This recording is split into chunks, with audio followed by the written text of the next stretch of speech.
Craig, good morning. When officers arrived here at the Pelosi home exactly a week ago today, they initially didn't have any idea exactly what was going on. They knew they had a high priority call on their hand. What was unclear, what was happening inside the property just behind me. This morning, Paul Pelosi is home, back at the house that became a crime scene a week ago today.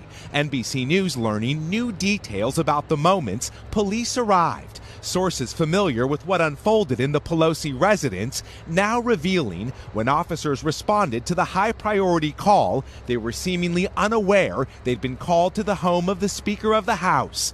After a knock and announce, the front door was opened by Mr. Pelosi. The 82-year-old did not immediately declare an emergency or try to leave his home, but instead began walking several feet back into the foyer toward the assailant and away from police. It's unclear if the 82-year-old was already injured or what his mental state was, say sources. According to court documents, when the officer asked what was going on, defendant smiled and said everything's good. But instantaneously, a struggle ensued as police clearly saw David DePape strike Paul Pelosi in the head with a hammer. After tackling the suspect, officers rushed to Mr. Pelosi, who was lying in a pool of blood. What we do know is he brutally attacked Mr. Pelosi and attempted to kill him. After spending several days in the ICU, Pelosi, who is recovering from a fractured skull and serious injuries to his arm and hand,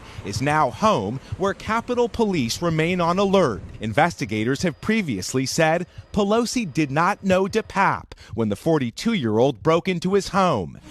Why Pelosi didn't try to flee or tell responding officers he was in distress is unclear. Fear takes over. Fear freezes people. This morning, the 82-year-old lucky to be alive after an intruder nearly killed him in his own home.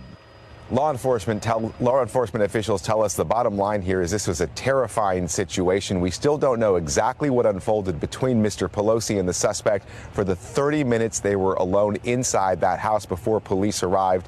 Officials who were investigating this matter would not go into further details about these new details. Craig, back to you. Yeah, one thing's for sure, though. He is lucky to be alive. Miguel Almaguer for us. Miguel, thank you.